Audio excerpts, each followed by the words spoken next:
하나님의 말씀, 우리가 세상을 살아가면서 있어서 아주 강력한 무기가 말씀이거든요. 갈라디아서 3장 6절에서 9절까지의 말씀입니다. 시작. 하나님을 믿음에 그것을 그에게 의로 정하셨담과 같으니라. 그런즉 믿음으로 말미암은 자들은 아브라함의 자손인 줄 알지어다. 또 하나님이 이방을 믿음으로 말미암아 의로 정하실 것을 성경이 미리 알고 먼저 아브라함에게 복음을 전하되 모든 이방인이 너로 말미암아 복을 받으리라 하였느니라. 그러므로 믿음으로 말미암은 자는 믿음이 있는 아브라함과 함께 복을 받느니라. 아멘. 아멘. 제목 같이 한번 우리 따라 읽어보실까요? 시작. 아브라함의 복이 임하는 가정. 그런 가정이 되었으면 좋겠죠. 그래서 오늘 말씀의 제목은 어떻게 보면 우리들 모두의 기도의 제목이 되셔야 합니다. 하나님, 저희 가정에 아브라함의 복이 임하게 하여 주시옵소서. 오늘 본문의 말씀을 보게 되면 아브라함 이름이 몇 번 나오는지 한번 세어보십시오. 아브라함의 이름이 참 많이 나오는데 무려 4번이나 나오고 있습니다. 여러분, 아브라함 하면 제일 먼저 떠오르는 단어가 무엇일까요? 그렇죠. 믿음의 조상, 그리고 복의 근원, 축복의 통로, 모든 민족이 아브라함으로 말미암아 복을 얻으리라 그랬거든요. 아브라함 하면. 그래서 성경에서요, 어떤 믿음의 인물을 예로 들 때에 주로 나오는 대표적인 인물이 아브라함입니다. 근데 그 아브라함의 이야기는 창세기 12장에서부터 시작이 되죠. 어느 날 우리 하나님께서요, 소돔과 고모라 성이 너무나 아주 죄악의 밑바닥까지 내려가는 겁니다. 죄악의 끝이 어딘 줄 아십니까? 가장 극심한 죄악이 동성애입니다. 동성애. 하나님의 창조의 질서를 무너뜨리는 소돔과 고모라 성의 동성애가, 그런 죄악이 막 만연하고 있었습니다. 하나님께서 안 되겠다, 저 성을 내가 멸망시키리라. 그렇게 할 무렵에 아브라함을 찾아오십니다. 그러시면서 하시는 말씀이, 아브라함아, 왜 내가 너를 선택했는 줄 아느냐 하고 물으시면서 그 선택하신 이유를 알려주셔요. 그 장면이 우리 한번 같이 확인해 보실까요? 시작. 아브라함은 강대한 나라가 되고 천하 만민은 그로 말미암아 복을 받게 될 것이 아니냐. 내가 그로 그 자식과 권속에게 명하여 여호와의 도를 지켜 의와 공도를 행하게 하려고 그를 택하였나니 이는 나 여호와가 아브라함에게 이를 이루려 함이니라. 아멘. 자, 여기에서 우리가 하이라이트를 치셔야 할 것은 자식과 권속이라는 단어입니다.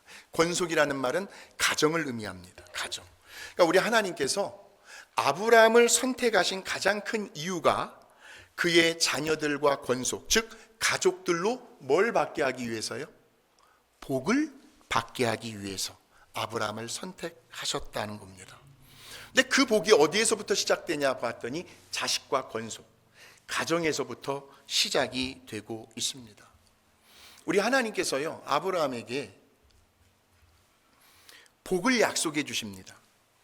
그리고는 이제 아브라함이 죽은 후에는 그의 아들 이삭에게 그 복을 부어 주시죠. 그리고 이삭에게는 쌍둥이 2아들이 있었는데 그 당시에 사회적인 관습에 의하면 장남인 에서에게 복을 빌어 주어야 맞는데 하나님의 뜻은 아니었어요. 큰 자가 어린 자를 섬기리라. 이것이 하나님의 섭리였습니다. 그래서 이삭이 둘째 아들 야곱에게 복을 빌어 주는데 한번 확인해 보시겠습니다. 시작. 아브라함에게 허락하신 복을 내게 주시되 여호와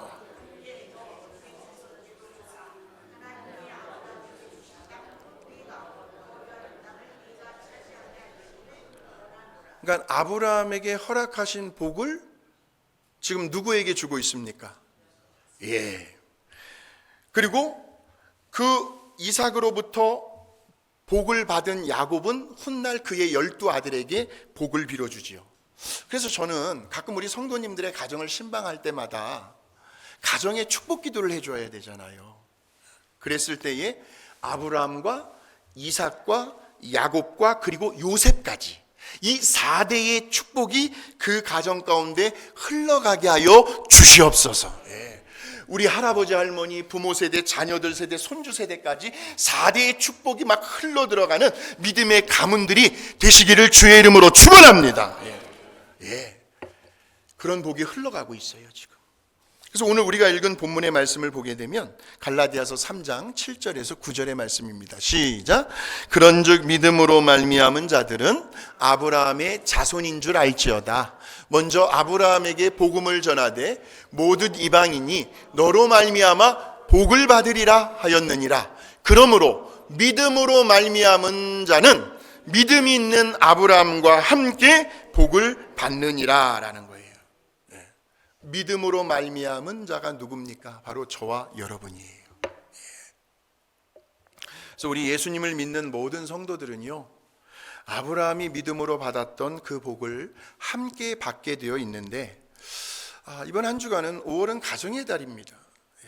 어떻게 하면 우리 성도님들에게 또 축복의 말씀을, 생명의 말씀을 전해야 할까 하나님께 물어보면서 하나님께서 아브라함의 가정에 부어주셨던 그 3가지의 복에 대해서 한번 말씀을 살펴보기를 그렇게 원했어요. 그 첫 번째로 하나님은 아브라함의 가정에 약속의 자녀를 주셨습니다. 약속의 자녀. 그 약속의 자녀가 여러분이 잘 아시는 것처럼 이삭이었어요. 이삭. 근데 우리 하나님께서 그러니까 하나님께로부터 약속을 받았던 그 시점, 아브라함의 그 시점이 언제였냐면 그의 나이 75세 때였거든요. 그러니까 75세 때 하나님께로부터 약속을 받은 거예요. 그리고는 무려 25년의 세월이 흘러갑니다. 아브라함의 나이 100세 때에 아들 이삭을 얻게 된 거죠. 무려 25년을 기다린 거예요. 혹시라도 오늘 이 시간 이 자리에 태의 문이 제발 좀 열렸으면 좋겠습니다. 태의 문을 열어주시옵소서. 그렇게 간절히 소원을 품고 계시는 성도님들이 이 자리에 계실지 모르겠습니다.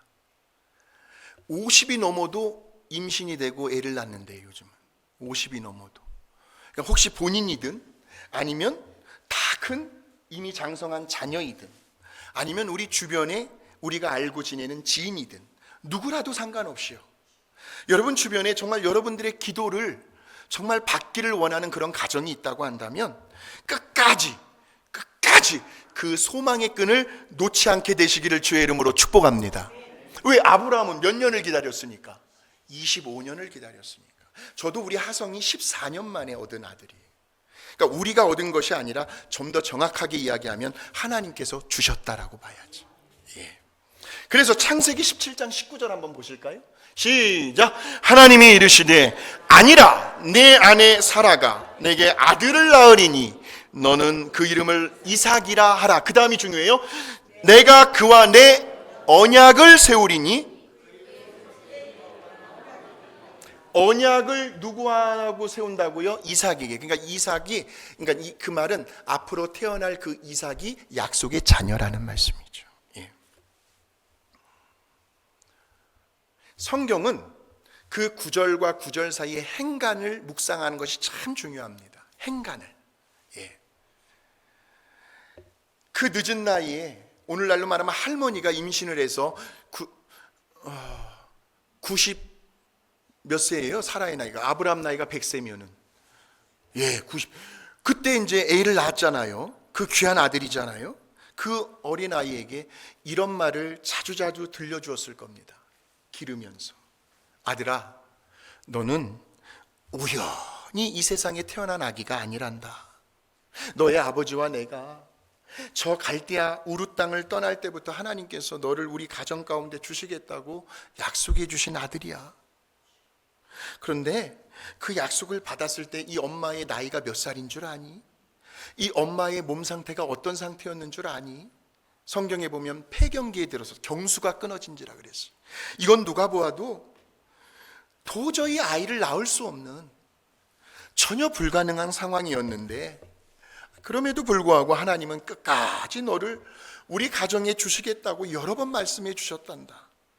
그래서 우리는 딴 생각하지 아니하고 오로지 그 하나님의 말씀, 그 하나님의 약속만을 붙잡기로 했고, 그 결과 세상에 네가 우리 가정에서 태어나게 되었어. 그러니 너는 하나님께서 특별히 이 땅에 보내주신 약속의 아들이란다. 세상을 살아가면서 말이지 꼭 명심하거라. 품 안에 안으면서 그 어린 이삭에게 계속해서 들려주었어요. 너는 약속의 자녀이다. 약속의 자녀이다. 하나님께서 아주 기가 막힐 정도로요, 아주 그냥 기적 같은 복을 내려주셨는데, 아브라함의 가정에 임했던 첫 번째 복이 바로 이삭이라고 하는 약속의 자녀를 허락해 주셨다라는 말씀이죠. 예.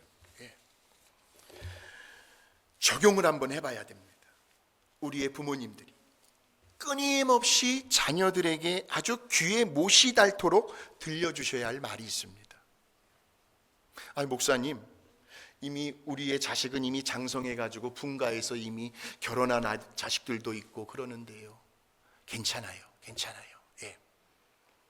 그러니까 우리가 어떤 특별한 어떤 명절이라든지 온 가족들이 함께 모였을 때에 우리가 가정 예배를 드리실 때, 그럴 때이든 아니면 평상시에 자녀를 위해서 여러분이 기도를 해 주실 때에 부모님들이 자녀들에게 귀에 닳도록 말씀해 주셔야 할 말은 바로 창조주 하나님에 대한 신앙 고백이라는 거예요.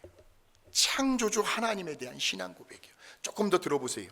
다윗이요, 파란만장한 인생을 살았습니다. 그의 인생을 돌아보면 가장 견디기 힘들 만큼, 아주 죽고 싶을 만큼 인생의 밑바닥까지 떨어진 순간이 있었습니다. 그러한 고난과 고통의 시절을 보낼 때에 그런 상황 속에서 다윗을 끝까지 견디게 해주고, 다윗이 그러한 위기의 상황을 잘 견뎌낼 수 있도록 다윗을 붙들어 주었던, 다윗에게 힘을 실어 주었던 말씀이 있었거든요. 그 말씀이 창조주 하나님에 대한 고백이었거든요. 한번 보실까요? 시작. 주께서 내 내장을 지으시며 내가 주께 감사하옴은 나를 지으심이 심히 기묘하심이라. 주께서 하시는 일이 기이함을 내 영혼이 잘 아나이다 라는 거예요. 나를 지으셨다는 말이 3번이나, 나를, 내 내장을 지으시며 나의 모태에서 나를 만드셨나이다. 나를 지으심이 심히 기묘하시다라고 다윗은 인생의 가장 흑암 속에 막 터널을 지나가는 듯한 그런 고통 가운데서도 다윗에게 유일한 힘이 되어 주었던 말씀이 창조주 하나님에 대한 신앙 고백의 말씀이었다라는 거죠. 그러니까 우리 부모님들이요, 자녀들에게요, 우리 하나님께서 너를 지으셨다, 하나님께서 너를 창조하셨다, 너를 만드셨다, 너를 이 세상에 있게 하셨다 하는 그러한 창조주 하나님에 대한 신앙을 끊임없이 갖게 해주셔야 한다는 말씀이에요. 예. 어린아이든 다 큰 자녀들이든 너희들의 인생의 주인은 창조주 하나님이시다라는 말씀이에요. 끊임없이. 예. 어찌되었든 오늘 저와 여러분의 자녀들은요, 이 세상에 결코 우연히 존재하게 된 사람이 아니라는 거죠. 젊은 시절 엄마 아빠들이 막 사랑의 욕정에 막 불타올라가지고 하룻밤 지내가지고 그냥 엄마 아빠의 실수로 그냥 생겨난 자식들이 아니라는 말씀이에요. 아니라는 말씀. 우리 하나님께서 창세전부터 미리 계획하시고 저와 여러분의 가정 가운데 보내주신 약속의 자녀들이 오늘 저와 여러분의 가정 안에 있는 자녀들이라는 말씀이에요. 너는 하나님의 아들이야. 너는 하나님의 딸이란다. 그래서 어떤 부모님들은 자녀들의 이름을 성경의 인물에 따서 이렇게 지으신 부모님들도 계시고요. 얼마나 믿음이, 신앙이 좋으셨으면. 너는 우리 하나님께서 너의 인생을 지켜주시고 책임져 주실 거야. 너는 하나님의 것이야. 할렐루야. 같이 한번 찬양으로 고백해 보겠습니다. 내가 너를 지명하여 불렀나니 너는 내 것이라, 내 것이라, 너의 하나님이라. 내가 너를 보배롭고 존귀하게 여기노라. 너를 사랑하는 내 여호와라. 하나님께서 이렇게 인정하고 계시는데요, 절대적으로 우리 부모님들이요 자녀들의 자존감을 무너뜨리는 상처 입힌 말들은 하지 않게 되시길 주의 이름으로 축복합니다. 예, 하나님께서 보배롭고 존귀하게 여기시는, 하나님께서 너무나도 사랑하시는 그 자녀라고 하는 그 이면에는 창조주 하나님에 대한 신앙 고백이 있어야 한다라는 말씀이에요. 이것이 아브라함의 가정 가운데 임했던 복이었습니다. 그래서 이런 가정에서요 태어나고 자라난 아이들은 대개 보면 자기의 인생을 막 함부로 살지를 않습니다. 곁길로 갔다가도 어느 순간 때가 되면 다시 돌아오게 되어 있습니다. 예. 또 인생 가운데 어떤 위기와 어떤 어려움과 역경과 시련을 만났다 할지라도 아까 고백한 다윗처럼 다시 일어나며 극복해낼 수가 있습니다. 또한 비록 자녀들이요 이 세상에서, 이 사회에서요 잘 나가잖아요. 우리 부모 세대보다 지금의 자녀들이요 연봉도 얼마나 많은지 몰라요. 예. 미국에서 학교 나오고요 어디 직장에 들어가면 최소한 기본적으로 10만 불이랍니다, 연봉이. 예. 아주 그렇게 성공한 삶을 살아간다 할지라도요 그는 절대로 교만해하지를 않습니다. 왜? 그의 의식 속에는 언제나 창조주 하나님에 대한 신앙 고백이 흘러가고 있기 때문에. 내 인생의 주인은 하나님이시다. 하나님이시다. 하나님이시다. 그래서 오히려 더 겸손하게 다른 사람들에게 하나님께서 자기 가정에 부어주신 그 복을 나누며 그런 마음의 여유를 가지고 살아가게 된다는 거예요. 또 다른 사람들을 함부로 막 무시하지 않습니다. 반말하거나 자기보다 나이 어리다고 해서 그렇게 함부로 대하지 않아요. 왜냐하면 내 인생이 귀하고 소중한 것처럼, 나를 향해서 누가 나에게 그런 말하면 나도 기분 나쁜 것처럼 다른 사람도 존귀한 인생이요 귀하고 소중한 인생임을 알기 때문에 그렇다는 거죠. 하나님의 복이 임하는 가정에서 자라난 자녀들은 그들이 어디서 무엇을 하며 살아가든지 그들은 언제나 주변 사람들을 축복하며 살아가게 되어 있는데, 그런 자녀들이 저와 여러분의 자녀들이 되었으면 좋겠습니다. 예. 하나님의 복이 있는 사람, 예. 그 복을 가지고 다니는 거예요. 가지고 다니는 복의 근원이 되고 복의 통로가 되는 그러한 약속의 자녀들을 둔 가정들이 되시기를 주의 이름으로 축원합니다. 자, 두 번째로 하나님께서 아브라함의 가정에 부어주셨던 두 번째 복은 아브라함으로 하여금 믿음의 아버지가 되게 해주셨어요. 믿음의 아버지.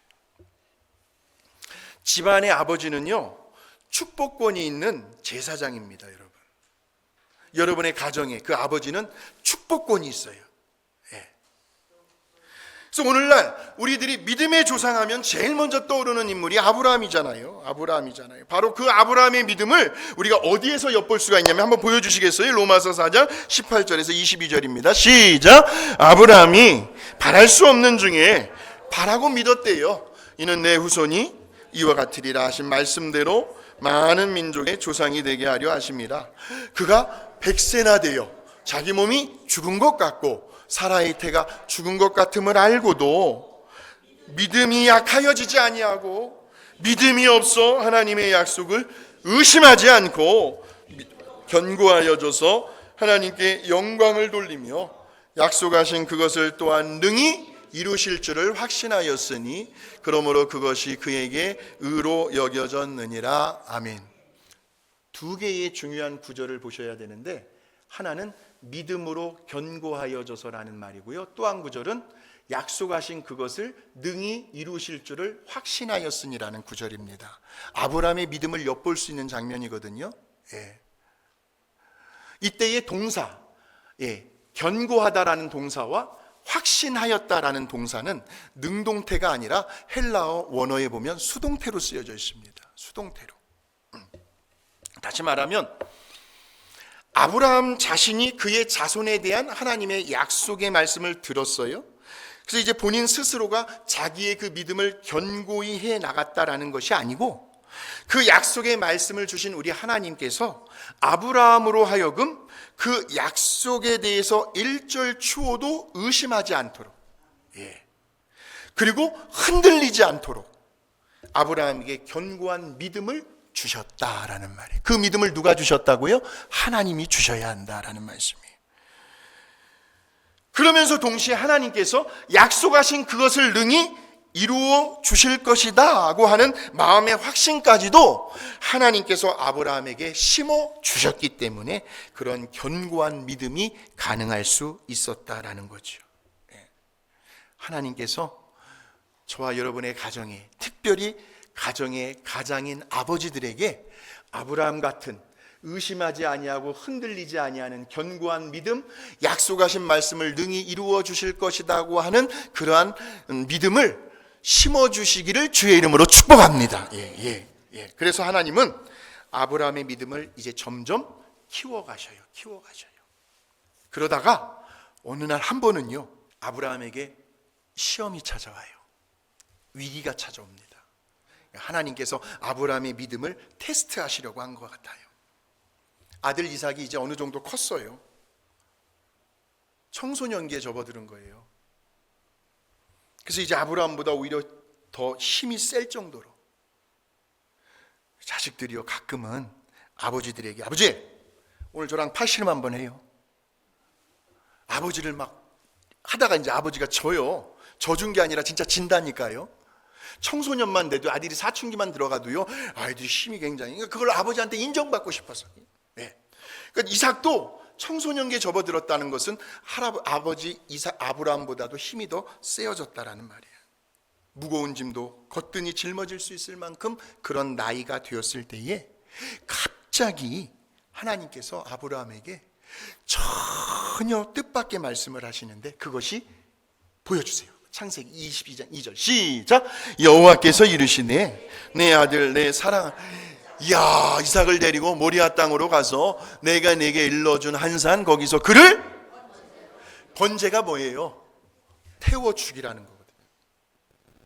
세상에, 저와 여러분 같으면 이 말씀을 어떻게 받아들이시겠습니까? 아니, 주실 때는 언제고요? 이제 와서 그 귀한 아들 이삭을 번제로 드리라니요, 하나님. 야, 이 구절을 한번 우리가 묵상하면서 아브라함의 심정을 한번 우리가 느껴보자는 거예요. 또 한편으로는요, 지금 이 아들 이삭에게는 뭐가 있어요? 하나님의 약속이 있어요. 하나님의 말씀이 주어진 아들이에요. 그러니 만일 지금 이 이삭이 사라지게 돼버리면, 이삭이 죽어버린다면 우리 하나님의 그 약속도 어떻게 될까요? 무효가 되거나 없어지죠. 그 약속이 어떤 약속인지 아세요? 여호와의 말씀이 그에게 임하여 이르시되 그 사람이 내 상속자가 아니라 내 몸에서 날 자가 내 상속자가 되리라. 그를 이끌고 밖으로 나가 이르시되 하늘을 우러러 무뼈를 셀 수 있나 보라. 또 그에게 이르시되 내 자손이 이와 같으리라. 누구를 통해서요? 이스마엘입니까? 이삭입니까? 이삭을 통해서 아브라함의 자손들을 하늘의 무별처럼 많아지게 해주시겠다고 하는 약속이 이삭이 죽어버리면 없어져요. 그러니 어떻게 해요? 또 한편으로는요, 지금 이 이삭은 청소년기라고 했잖아요. 장가도 가지 않은 상황입니다. 애라도 낳고 죽었으면 될 텐데. 그러니 아브라함은 얼마든지 지금 우리 하나님 앞에 논리적으로 따질 수 있는 상황이거든요. 그런데 그럼에도 불구하고 아브라함은 그 어떠한 변명도 하지 아니하고 오로지 말씀하시는 그 하나님의 명령에 믿음으로 순종을 합니다. 이때에 순종한다는 말은 하나님께 설득당했다라는 말이에요. 순종한다. 나의 고집을 꺾어버리고 하나님의 말씀 앞에 내가 설득당하는 거예요. 이것이 순종입니다. 그래서 결국에 가서는요, 우리 하나님의 말씀에 자주 설득을 당하는 사람, 이 자리에도 많으신데 그런 사람들의 주변을 한번 보세요. 그런 사람들이 복 있는 사람이라는 거예요. 그런 사람들이. 그러니까 믿음의 사람이라는 거예요. 믿음의 사람. 반드시요, 처음의 시작은 좋아요. 가다가 중간에 넘어질 때 있어요, 실수해서. 그러나 다시 일어나서 하나님의 말씀에 설득을 당하고 순종하는 믿음의 사람은요, 꼭 후일에 가서 웃게 된다라는 말씀이에요. 후일에 가서 웃으면 승리하는 거예요. 다시 말하면 이렇게 한번 생각을 해봤어요. 하나님의 말씀 앞에 내가 고분고분 설득을 당하고 순종을 하게 된다. 그런 사람을 하나님께서 가만 놔두실까? 우리 하나님의 이름과 하나님의 명예를 걸고서라도 그 사람이 인생을 책임져 주시지 않겠는가? 할렐루야. 그러한 마음이 막 생기는 거예요. 내가 하나님께 설득당하고 하나님께 순종하는데 하나님께서 내 인생 가만두실 리가 있겠는가? 이야, 예. 그렇게 아브라함이요, 하나님 말씀에 이제 순종해가지고 그 다음날 아침 일찍 일어나가지고 무려 사흘 길을 걸어 하나님께서 지시하신 곳에 이르게 됩니다. 한번 생각을 해보세요. 그 사흘이라는 시간 동안 걸어가는 거예요. 이삭을 손을 잡고. 얼마나 생각이 복잡했을까요? 얼마나 마음이 착잡했을까요? 그 아브라함의 심정이. 뭐 좋은 곳에 가는 게 아니에요. 어디 좋은 데 구경하러 가는 게 아니에요. 아들 이삭을 번제로 바치는 거예요. 세상에 어떤 아버지의 마음이 편할 리가 있겠습니까? 그런데 아브라함은요, 한치의 망설이거나 주저함 없이 이제 불과 나무와 칼을 준비해 가지고요, 이제 막 사춘기에 접어드는 그 아들 이삭을 데리고 이제 모리아 산으로 이제 올라갑니다. 우린 알아요. 아브라함에게 뭐가 있기 때문에? 믿음이 있기 때문에. 그런데 보세요. 네 아들 이삭을 번제로 바쳐라. 누구의 말씀이에요? 하나님의 말씀이죠. 네 아들 이삭을 통해서 하늘의 별처럼 네 자손이 많아지게 하겠다. 누구의 말씀이에요? 그럼 도대체 어떤 말씀을 믿으라는 거예요? 바치라. 자손을 많아지게 해주겠다. 말씀이 서로 충돌이 되고 모순이 되어버린 상황입니다. 우리 하나님께서 한 입으로 두 말을 하고 계시는 걸까요? 그런 하나님이시라면 저부터도 안 믿어요. 사람은요, 상황에 따라서 말을 바꿀 수 있어요. 그러나 우리 하나님은 한 번 말씀하신 것은 변개치 아니하시고 거짓말이 없으신 그런 하나님이시잖아요. 아브라함은 마치 모순처럼 느껴지는 그러한 상황마저도 자기의 소관으로 두지 않습니다. 그 책임과 결과까지도 누구에게 있다? 하나님께 있다라고 판단을 해버립니다. 그러면 끝나는 거거든요. 다시 말하면 아브라함은 하나님께서 뭐라고 말씀하시든지 자기가 그걸 판단하는 것이 아니라 오직 그의 믿음의 근거와 뿌리는 우리 교회 표어가 뭐예요? 어떤 자기에게 주어진 그 현실적인 상황에 있는 것이 아니고요, 또 자기의 어떤 냉철한 합리적인 판단과 이성에 두는 것이 아니고요, 오로지 하나님의 말씀 안에, 그 말씀의 권위 아래에 아브라함 자신의 모든 것을 두었다라는 이야기입니다. 오늘 저와 여러분이 그러한 믿음을 갖게 되시길 주의 이름으로 축복합니다. 이것이 바로 믿음이거든요. 히브리서 11장 17절에서 19절 시작. 아브라함은 시험을 받을 때에 믿음으로 이삭을 드렸으니 그는 약속들을 받은 자로 돼 그 외아들을 드렸느니라. 그에게 이미 말씀하시기를 내 자손이라 칭할 자는 이삭으로 말미암음이라 하셨으니 그가 하나님이 능히 이삭을 죽은 자 가운데서 다시 살리실 줄로 생각한지라. 비유컨대 그를 죽은 자 가운데서 도로 받은 것이다 라는 거죠. 아브라함이 가지고 있었던 믿음은 죽은 자까지도 다시 살리셔서 하나님의 약속의 말씀을 이루어 가시는 그러한 생명을 주관하시는 하나님으로 고백하고 있는 거예요. 부활의 믿음. 놀랍지 않습니까? 그러니까 지금 현재 자신이 처해 있는 상황 속에서 하나님께서 주시는 그 말씀이 내가 처한 현실과 맞지가 않아요. 하나님, 이건 아무리 제가 합리적으로 따져보고 생각해도 모순처럼 보여요. 그런다 할지라도 아브라함은 본인 스스로가 그것을 해결하고 한 것이 아니고 아예 그 모순 덩어리 자체까지도 하나님께 맡겨드리고 본인은 그저 순종하는 믿음을 보였다라는 거죠. 그 아브라함의 귀한 믿음이 창세기 22장에 나오는 아들 이삭과의 대화에서 잘 나타나고 있습니다. 확인해 주시겠습니다. 시작. 이삭이 그 아버지 아브라함에게 말하여 이르되 내 아버지여 내가 여기 있노라. 이삭이 이르되 불과 나무는 있거니와 번제할 어린 양은 어디 있나이까? 아브라함이 이르되 내 아들아 번제할 어리다. 하나님이 자기를 위하여 친히 준비하시리라 하고 두 사람이 함께 나아가서 하나님이 자기를 위하여 친히 준비하시리라. 이것이 믿음이에요. 이것이. 앞으로 일어나지 않은 일 가지고 미리 앞당겨 가지고 내가 염려하고 근심하고 걱정하고 밤잠 못 이루고, 이것이 믿음이 아니고요. 한번 두고 보자. 한번 하나님께서 그 상황 속에서 어떻게 일하시는지, 그 상황을 어떻게 하나님께서 꾸려가시는지 우리가 한번 두고 보자. 하나님께서 친히 준비하실 것이다. 이것이 믿음이라는 거예요. 이것이 믿음이라는 거예요. 네. 네. 그리고는 이제 그 제단 위에 그 아들 이삭을 이제 결박해 가지고 올려놓습니다. 저항할 수 있는 힘이 있었지요. 이삭에게는. 그 다 연세가 많은 아버지 아브라함이 뭔 힘이 있겠습니까? 이삭이 도망가 버리면 끝나요. 어떻게 그 도망가는 이삭을 아브라함이 따라가서 잡을 수 있겠습니까? 이삭은 순순히 아버지에게 결박을 당합니다.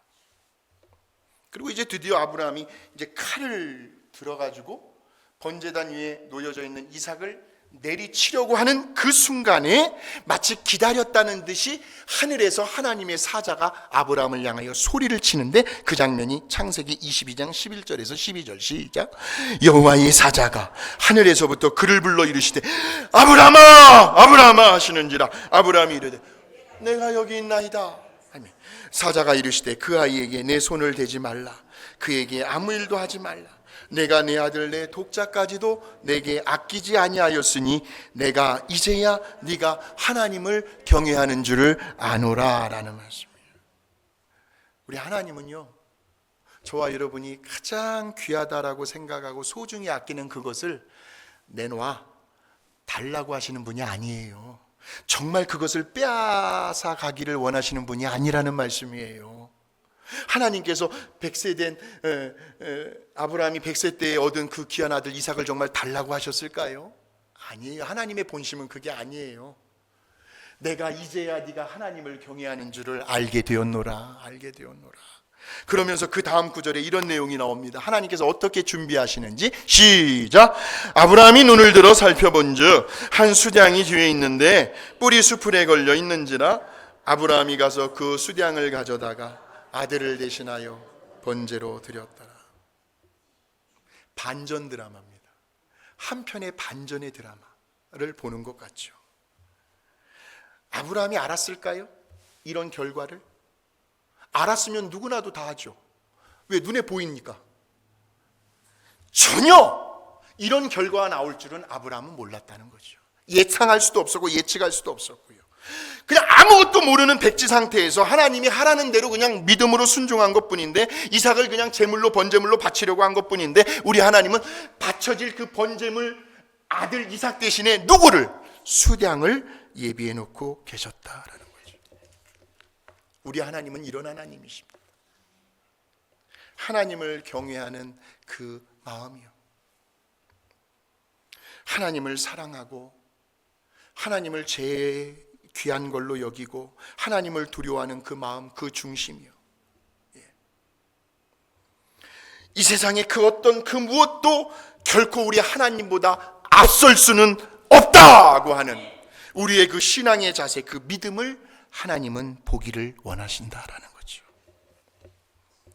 우리의 현실의 상황과 주시는 하나님의 말씀이 서로 모순이 되어진다 할지라도 저와 여러분은 언제나 우리 하나님 편에 서서 끝까지 그 말씀의 권위 아래에서 순종해 볼 수 있는 그러한 귀한 믿음을 하나님은 보고 싶어 하시는데, 저와 여러분의 가정에 그런 믿음이 임하게 되시길 주의 이름으로 축복합니다.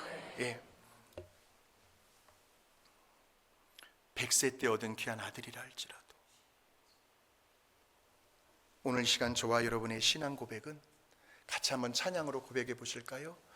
주 예수보다 더 귀한 것은 없네. 오직 예수 밖에는 없네.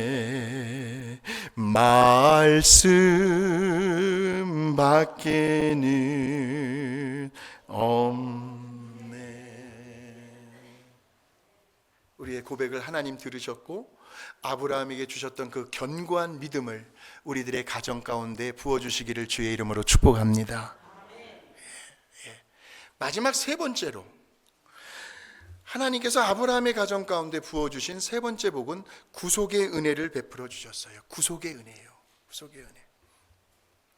지금 이 장면을 우리가 한번 연상해보고 이렇게 평범하게 우리가 생각을 한번 해본다면 이런 상황이 연출되었을 겁니다. 잘 들어보세요. 그날 아브라함은 아마도 뭔가 좀 굉장히 아주 당황했을 겁니다. 왜? 자기가 예상했던 결과가 나오지 않았거든요. 아들 이삭이 번제로 드려지지 않았으니까요. 이게 뭐야? 그러면서도 한편으로는 얼마나 우리 하나님께 고마워하고 감사했을까? 아주 그냥 감격스러운, 아주 눈에서 그냥 기쁨과 감사의 눈물이 막 비가 내리듯 쏟아져 내렸을 거라는 거죠. 그리고는 그 사랑스러운 아들, 죽었던 가운데서 다시 살아나게 하신 그 아들 이삭을 손을 꽉 붙들고 산에서 내려왔을 거라는 거죠. 이게 평범한 그냥 기록이에요. 그런데 아브라함은 그렇게 하질 않았어요. 곧바로 산을 내려온 게 아니었어요. 13절을 다시 한번 자세히 보시면 아브라함이 눈을 들었죠. 살펴보았다라는 것은 아주 유심히 집중을 해서 주위를 살펴보았다는 거거든요.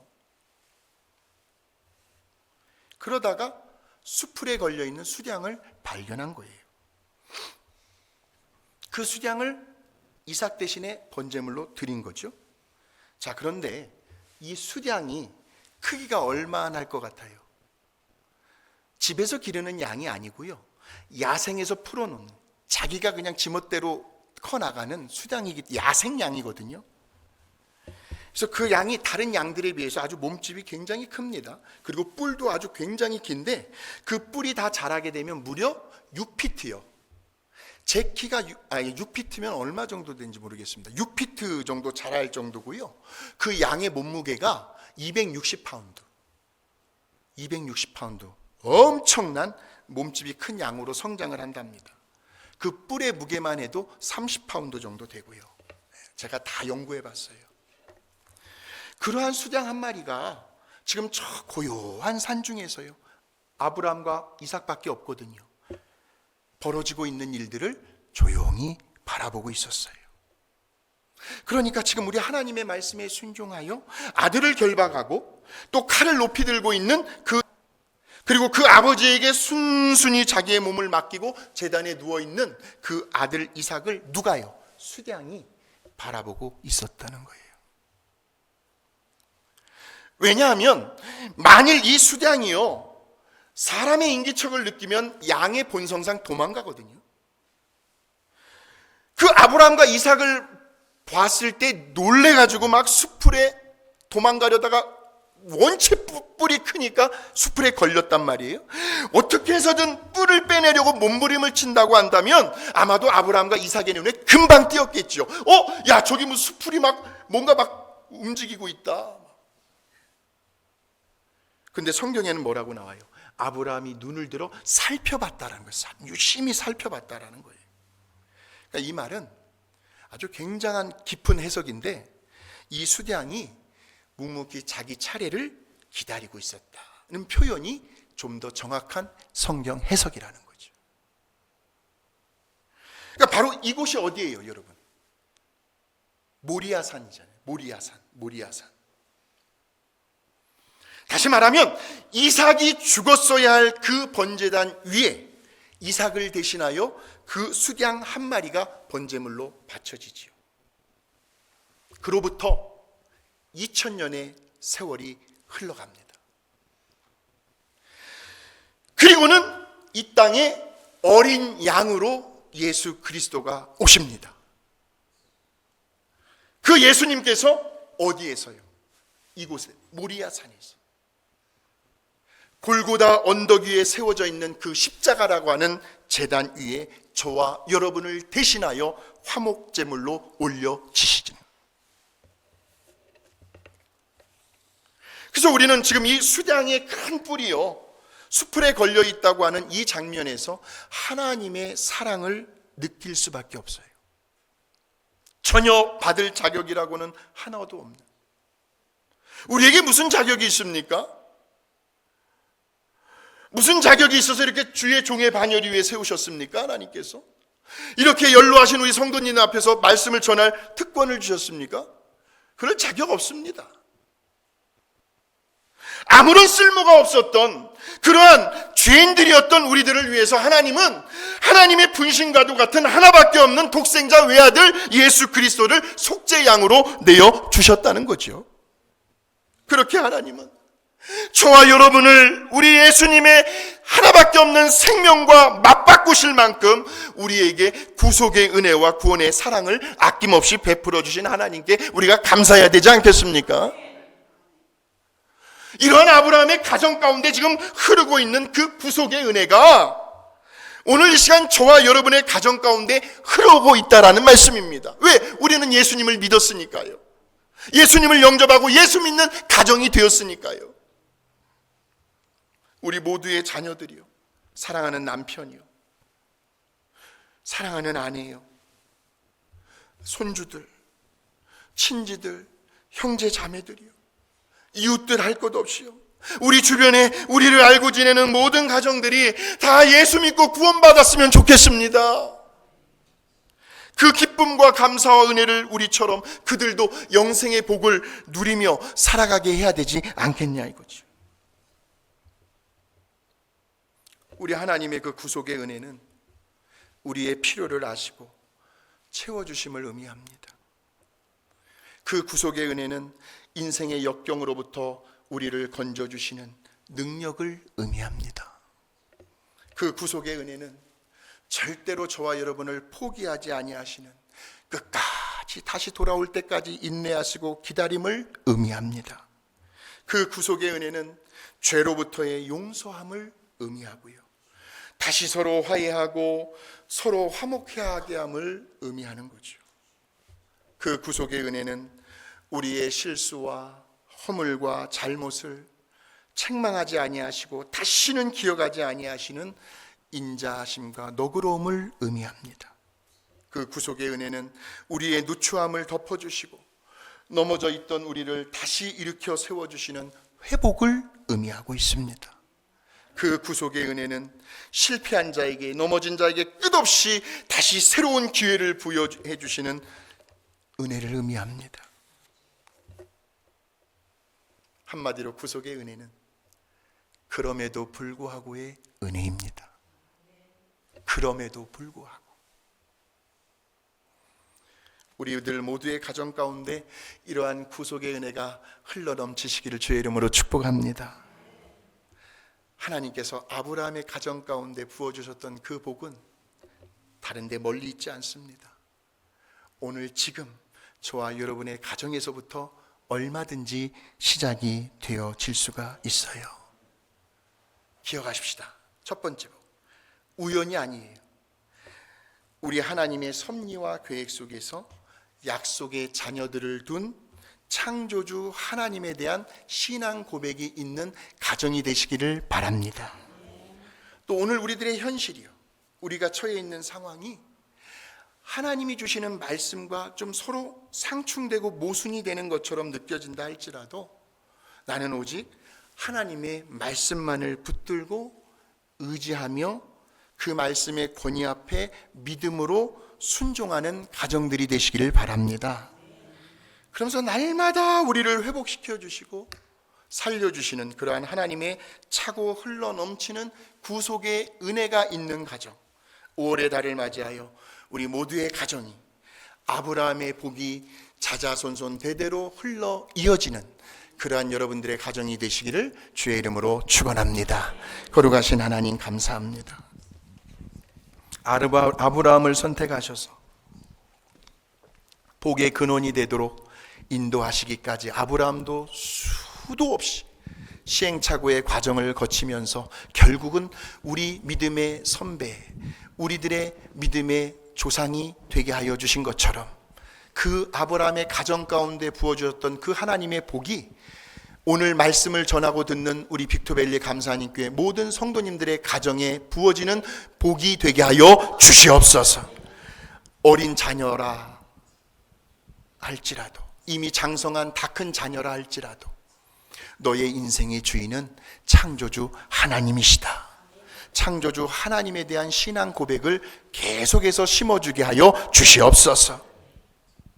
아무리 우리가 처한 현실이 하나님이 주시는 말씀과 상충되고 모순이 된다라고 느껴진다 할지라도 우리들의 믿음의 선택은 언제나 하나님의 말씀의 권위 아래 있게 하여 주시어서 말씀대로 말씀 따라 살아가는 우리들의 삶 속에 약속을 반드시 이루시는 신실하신 하나님을 경험하게 하여 주시옵소서.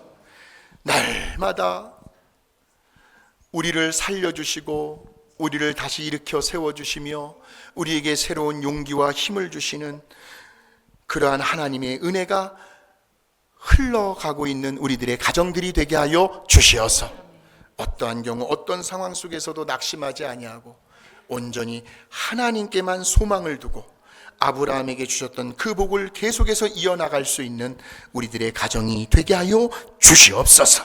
예수님의 이름으로 감사하고 기도하옵나이다. 아멘.